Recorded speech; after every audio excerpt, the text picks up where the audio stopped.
carrying out those attacks. Now, Israel says it used more than 200 warplanes hitting cities across Iran. Apart from Tehran, the attacks go as far west as Tabriz in central Iran and Shiraz in the south. Israel hit Iran's largest uranium enrichment site, the Natanz nuclear facility. The UN watchdog says it's been informed radiation levels haven't increased there. Now, let's take a closer look at how Israeli strikes wiped out most of Iran's military chain of command. And that starts here, as you can see there, with the elite. That's the Islamic Revolutionary Guard, which wields massive power and influence in Iran. The organization is divided into 8 branches. Its chief, Hussein Salami, second only to the supreme leader in military influence, and he's among those killed by Israel. Now, you also have the aerospace head, Amir Ali Hajizadeh, and he's also been killed. Other top military generals killed include the chief of staff of the armed forces, Mohammad Baghari, and the deputy commander, Gholam Ali Rashid. Now, Israel also killed 6 nuclear scientists. They include Iran's former nuclear chief and several university professors, some who are still not fully known to the public. Now, here's Katia Lopez Hodayan on the development so far. Israeli attacks across Iran mark an unprecedented escalation, with major cities hit, including the capital, Tehran. The target, Israel says, Iran's nuclear program. Dozens of strikes hit military and nuclear sites, including Iran's Natanz nuclear facility used for uranium enrichment. We must remember that the operation is at the beginning. Iran has capabilities and intentions, as we have already seen. Among the dead are top nuclear scientists and military leaders. 3 of the 4 commanders in this video who oversaw strikes on Israel back in April are now dead. Iran warns it will retaliate. Tehran launched 100 drones towards Israel on Friday. Most were intercepted. More attacks, the government says, will follow. Iran's supreme leader, Ali Hosseini Khamenei, has said Israel will face a bitter and painful fate, a warning echoed by the president.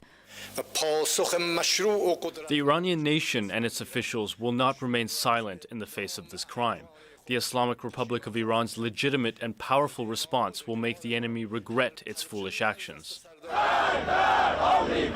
Protesters in Tehran are also calling for retaliation. They say Israel's attacks Right, so we're just going to go to live pictures that you can see there. That looks to me like it's Tel Aviv. This is Tel Aviv. I've been there before. I seem to know that that's the landscape of Tel Aviv there.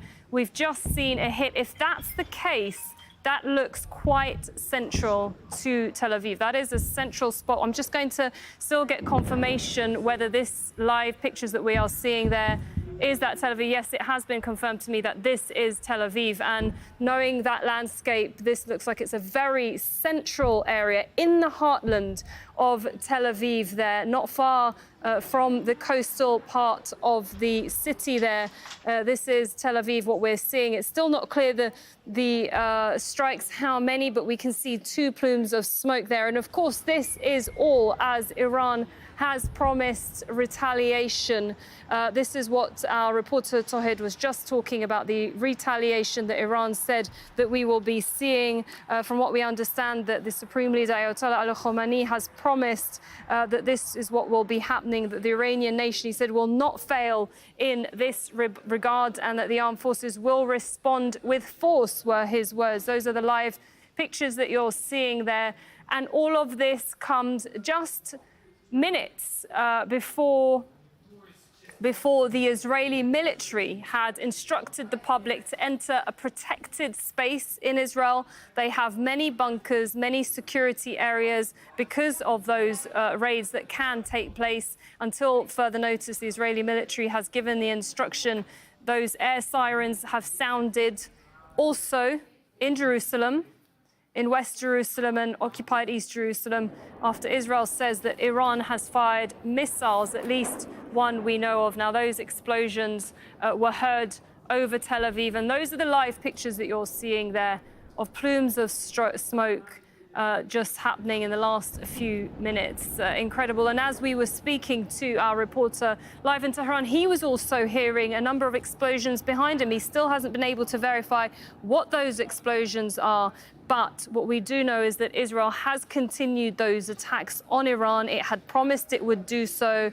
And this is the latest that you're seeing. Those are the latest pictures. Huge plumes of smoke. Many people in Israel probably will be already in those shelters. Most places, shops, buildings, residential areas have those across the whole of the city and many parts of Israel as well. Those are the live pictures that you're seeing. And let's bring in Ali Hashem, who's live here with me in the studio. Ali, incredible pictures there. I mean, we've seen many missiles sent over from Iran in the last few months, as there's been a lot of tit for tat between Israel and Lebanon, and now between Israel and Iran. But we so far haven't seen anything like this. No, this is the first time we see such pictures. Yeah, it seems this is an impact in central Tel Aviv, one of the buildings there. Now, of course, we need to monitor also the other pictures coming from Jerusalem, from other cities, whether there are other impacts. But this has already penetrated the defenses, several layers of defenses, and it's, of course, probably the first batch of the Iranian retaliation to Israel's continuous attacks on Iran since midnight yesterday. As you were just saying there, many layers of defense systems. It has 3 different layers, the most sophisticated in the world. The fact that this has managed to go through is quite incredible. Given the distance between the countries and given, as you said, the air defense systems. We are hearing an Israeli military official saying that dozens of incoming missiles have been detected from Iran. This is what Iran has promised. This is what we're expecting to hear more from the Supreme Leader. Tell us more about what he has been saying on this. Well, actually, he said that Israel will pay the price for this. And of course, we later on saw that there's a televised message that he did. And of course, probably in the coming minutes we can show it. But he vowed to revenge for the commanders who were killed and for the people of Iran who were attacked by Israel. And that is, Israel wouldn't get away with this attack. Now, we're seeing this first batch of missiles being launched from Iran towards Israel, very central in Tel Aviv. How Israel is going to deal with this? Israel said that if there is any missiles hitting its civilians, it's going to escalate its response. Well, we've been seeing Israeli planes just attacking in Iran over hours, since 3 a.m. This morning until the moment. They've not stopped attacking several cities in Tehran, just as Tawhid was saying, and in other cities in Tabriz. They hit the airport. So we are on the verge of something that's different, a new dimension of conflict. We've not seen this before. Even we both of us covered the war on both sides of the borders, and it's never been like this. And Ali, an Israeli military, obviously, I was saying, officials saying that dozens of incoming missiles have been detected. Now, when Israel has attacked Iran in, well, coming up to 24 hours in a few hours' time, a whole day, different locations, different sites across the country, they've not just been targeting anything to do with the nuclear program. It seems they're going after those long-range missiles as well, those ballistic missiles. Indeed. Tell us more about that. One of the main threats the Israelis spoke about on several occasions is the long-range missiles, the ballistic missiles, the ballistic program. And even when President Trump sent his famous message to the Supreme Leader with the Emiratis regarding talks with Iran, one of the main issues was Iran's ballistic missile program. But the Iranians didn't want to talk about it. Now, Israel thinks that this is just the same, it's just parallel to the nuclear program, and it wants to dismantle it. And today, Prime Minister Netanyahu was saying that they went after the components of building these missiles. But it seems that the Iranians are still capable of launching missiles, despite what happened this morning, killing. I mean, you've been showing the top echelon of the military who were killed. Now it seems with the new setup, with the new commanders, they've started taking the initiative and responding with a number of missiles, some of them already hit. And now we need, of course, to know where is this going to take us, to what dimension. This is, what we're seeing now on our screens right now, massive plumes of smoke in Tel Aviv from what seems to be missiles that have been launched from Iran. We still don't know whether there's been any casualties or what the situation is on the ground, because at the moment, this is the only shot that we have of what's happening. That's the skyline of Tel Aviv. Let's go to Noor Odeh, who joins us live from Amman.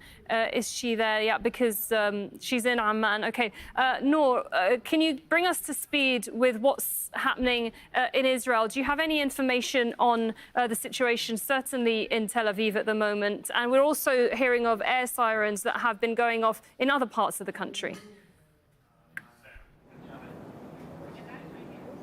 That's right, Sarah. There have been sirens and warnings across the territory of Israel, and even in the occupied West Bank. Israelis have been instructed to take shelter and to be in safe rooms. That the Israeli army has seen at least the launch of 100 ballistic missiles in Israel's direction. Even here in Amman, we could see some attempts at interception over the skies of Amman. We heard sirens and instructions from the Jordanian armed forces to citizens to stay in their homes, to wait for further instructions. We know of at least one impact, one explosion in Tel Aviv. We don't have details or confirmation of where that impact happened, but what we're seeing, the lines that we're seeing in Israeli media talk about explosions over sensitive areas, explosions reported also across the occupied West Bank. Let's remind the viewers, this is a very small stretch of land, a very narrow stretch of land. Explosions in Tel Aviv can be heard very clearly in Ramallah. So the sound, of course, carries over, and people are still trying to gather information. Certainly Israel and the official sources in Israel haven't been forthcoming about where this impact, where this plume of smoke is coming from. But the Iranian retaliation, which the Israeli Prime Minister told citizens they should be expecting, has now begun, and the public was prepared for a ferocious retaliation from Iran. There have been at least 8 waves of Israeli airstrikes, in addition to clandestine activities and attacks on Iranian territory since 2 or 3 in the morning local time. And the Israeli government has been expecting and preparing for an Iranian retaliation. Noor, it seems also these missiles that were fired, which Israel is saying was fired from Iran. We've had no confirmation from the Iranian side just yet, but it seems that they also spotted going over occupied West Jerusalem. People in Gaza had also said that they had spotted it. Just give us a sense with Tel Aviv, the importance of Tel Aviv in Israel, and judging from my experience of being there, that looks like it's a residential area. We still obviously don't know if there's anyone been injured, but this will be quite a blow. But it seems, though, as I say that Israel was expecting this, as it did warn its citizens to go to those shelters. It absolutely was. And in fact, we heard from the Israeli Prime Minister, from the chief of the National Security Council, saying that Israel is continuing the attacks in order to mitigate, in order to limit the amount of damage that Iranian retaliation can do. And so there was an expectation of a very violent response from Iran. And this, as we've been hearing from military experts and analysts in Israel, is the beginning of such a response. We don't know, like I said, we don't have confirmation from official sources on the location, on the exact target of the impact that happened in Tel Aviv. But it is easy for Palestinians across the occupied West Bank, in occupied East Jerusalem, and even in Gaza, to spot these incoming missiles, to see also the attempts at interception, because again, this is a narrow stretch of land, and the geography is very interconnected. The distance between Ramallah and Tel Aviv, for example, is extremely small. It's less than 50 kilometers by air, and so it is easy to see even the coastline sometimes on a clear day. If you're in a high building in Ramallah, you can visually see it with the naked eye. So it's easy for all those videos that you're seeing of people spotting all of that incoming fire going to Israel. Okay, and Noor, with the situation now on the ground for Israel and Iran, what's the latest when it comes to how it's preparing its people for these Iranian attacks? Because it says that it's going to happen and it's going to be big. What can it do, or what has it done so far? What's the Israeli military saying on all of that? Well, Israel is in a state of emergency. Schools have been shut down since the early morning hours, businesses as well. Everything by way of a normal daily routine has been halted, and only the very basics, the more than crucial activities are being allowed to proceed, including public transportation, that it's only being allowed to be used if absolutely necessary. Hospitals are on high alert. They've been told to clear as many beds as possible, to discharge patients who can go home or receive medical attention in smaller facilities. So there are those precautions, there are those preparations, plans that have been in place for months, if not years. They keep being updated on a regular basis because attacking Iran has been central to Israeli foreign policy, certainly under the leadership of Benjamin Netanyahu for many, many years. And the Israeli bureaucracy, the Israeli army is ready in terms of planning of how to respond, how to anticipate and try to mitigate any kind of damage to civilian infrastructure. Okay, thank you very much, Noor Al-Day, for that update on the latest that you're seeing, the situation that we're seeing in Tel Aviv with those explosions. We're still getting more information now. Iran has launched hundreds of ballistic missiles towards Israel, and that's according to the Iranian news agency.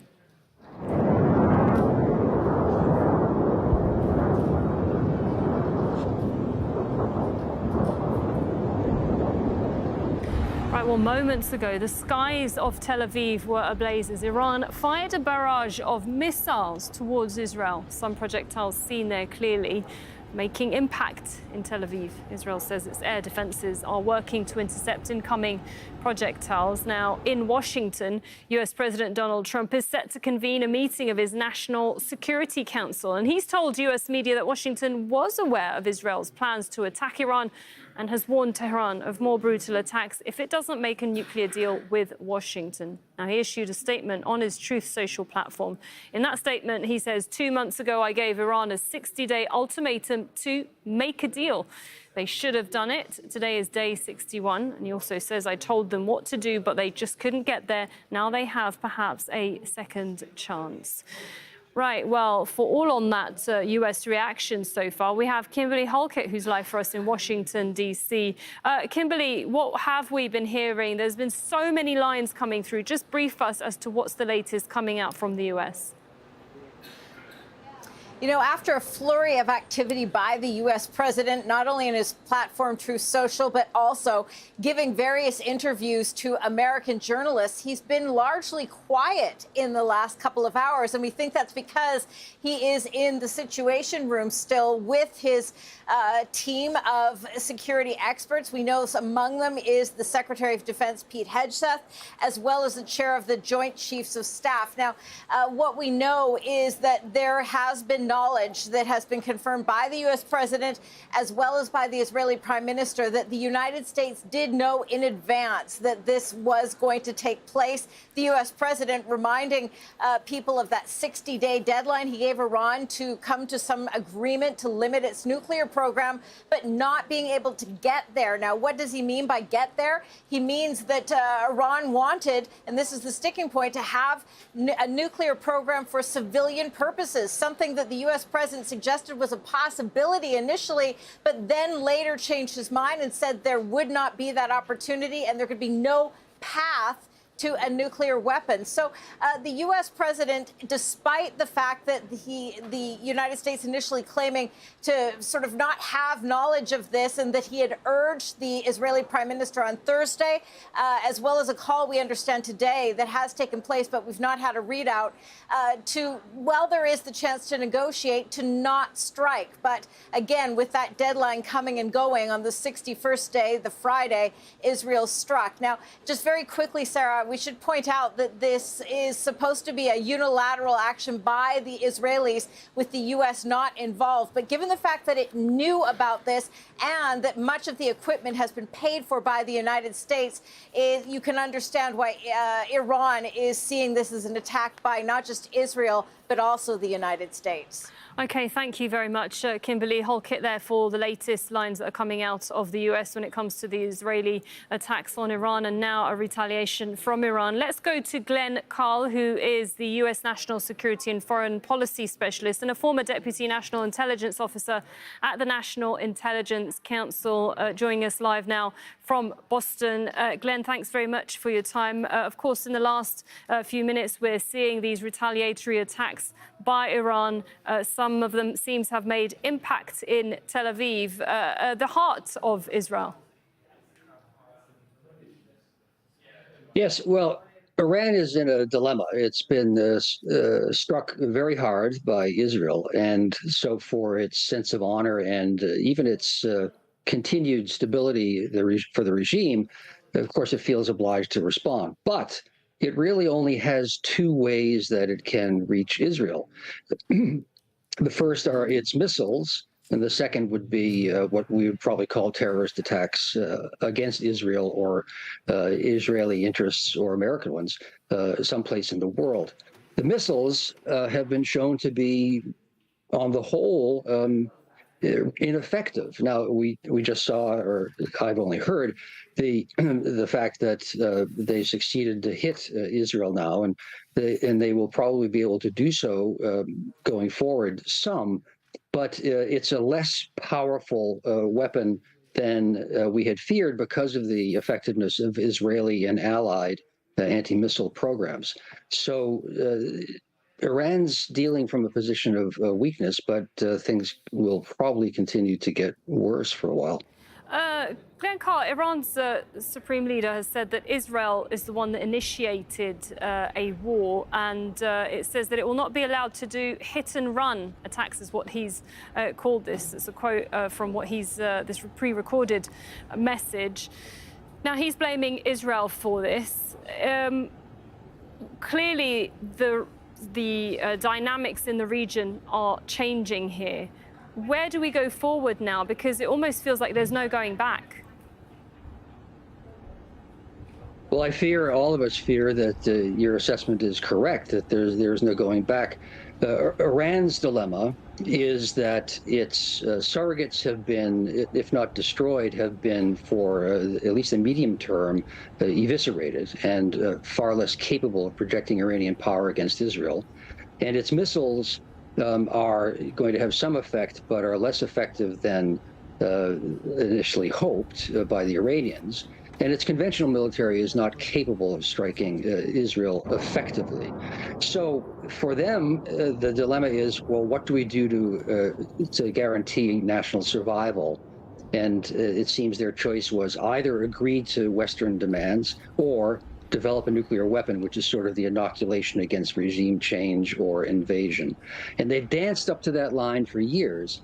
And the Israelis have decided, or Netanyahu's decided, that there's enough dancing and that we can't continue any longer to let a nation threaten our very existence, literally to threaten to destroy and kill us all.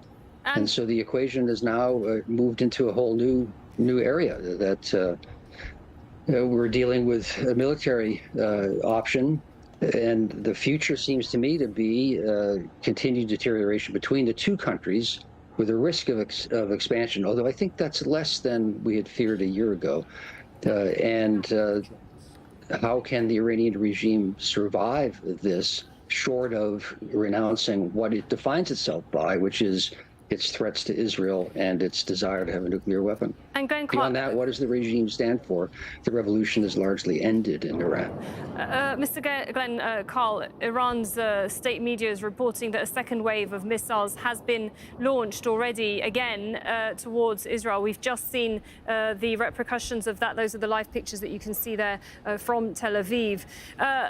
Now, Mr. Glenn, is this enough to stop Israel's attacks on Iran? And also, where does the US come into all of this? Because there are diplomatic talks that are still taking place. Whether they'll be happening and going ahead on Sunday, it's yet to be seen. And the US says that, in Trump's words, great American equipment was used. What do we see when it comes to the US more than here?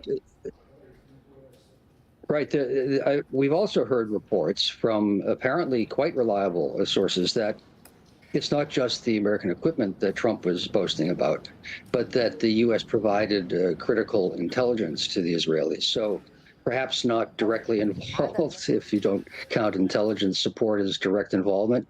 But you also touch upon a very important change in the whole equation, which is Donald Trump's policies. What Donald Trump represents as changes from the American approach. He's given essentially carte blanche to Benjamin Netanyahu and the far right of the Israeli political spectrum since his re-election. And he also has been ambiguous, he being Trump, about what he demands from Iran with regard to the nuclear talks. He has been fuzzy, as you accurately pointed out, on whether Iran has to renounce any ability to process uranium, or it will be allowed a civilian program, as seemed to have been likely in the negotiations. Okay. So that remains to be determined. Yeah, of course, and it's still all very unpredictable at the moment. Again, Carl, U.S. National Security and Foreign Policy Specialist, thanks very much for your time. Let's go back to the live pictures that we're seeing there on your screens. That's the night sky over Tel Aviv in Israel. In just the last few minutes, we've been seeing what looks like more missiles entering the Israeli airspace over Tel Aviv with interceptions that have been taking place. Some of those missiles have been intercepted by Israel's defense system known as the Iron Dome. And this is the blast that you're just seeing from earlier there. Let's just take a listen.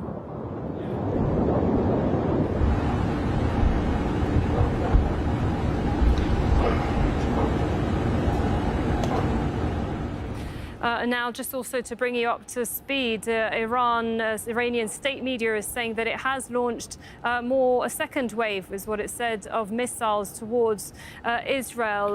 Now, let's go to the United Nations. Now, that's where a Security Council is expected to hold an open briefing on the escalation in the next hour or so. Gabriel Elizondo is live for us at the UN headquarters in New York. Gabe, what are we expecting from this meeting? Well, this meeting was going to be quite important, and now it's even taking on more significance, given the developments that you've been reporting in the last 15 or 20 minutes or so. This UN Security Council meeting, emergency meeting, should take place at 3 o'clock New York time, which is in about 20 minutes or so. The meeting was called by Iran with the backing of Russia and China, two permanent members of the Security Council. We are told that the council will be briefed by Rafael Grossi, the Director General of the International Agency for Atomic Energy, as well as Rosemary DiCarlo, the Undersecretary General for Political and Peace-Building Affairs. We are also expected to hear not only from all 15 Security Council members, but towards the end of the meeting, we are also expected to hear from the ambassadors of Iran and Israel to the United Nations. So we'll be watching that very closely as the events in the region unfold at a very quick pace. It'll be interesting to see what we get from this meeting and from the ambassadors, particularly from Iran and Israel, who will be attending the meeting and speaking. Yeah, there's a lot of developments, as you're saying there, Gabriel, so we'll have to see what the UN Security Council comes up with. Let's go back to those live pictures again. You're seeing live pictures of what looks like a residential building that was earlier there on fire. Now, Iran's supreme leader, Ali Khamenei, has delivered a pre-recorded address to the nation, vowing revenge as more Iranian missiles head towards Israel. Life will become bitter for them, without doubt. They cannot think that they've hit us and it's over. No, they started this, and now they've launched a war. We will not let them get away with this large-scale crime. The forces of the Islamic Republic will deliver huge blows to the Zionist regime. My dear people should know that we have no shortcomings in delivering an answer to this.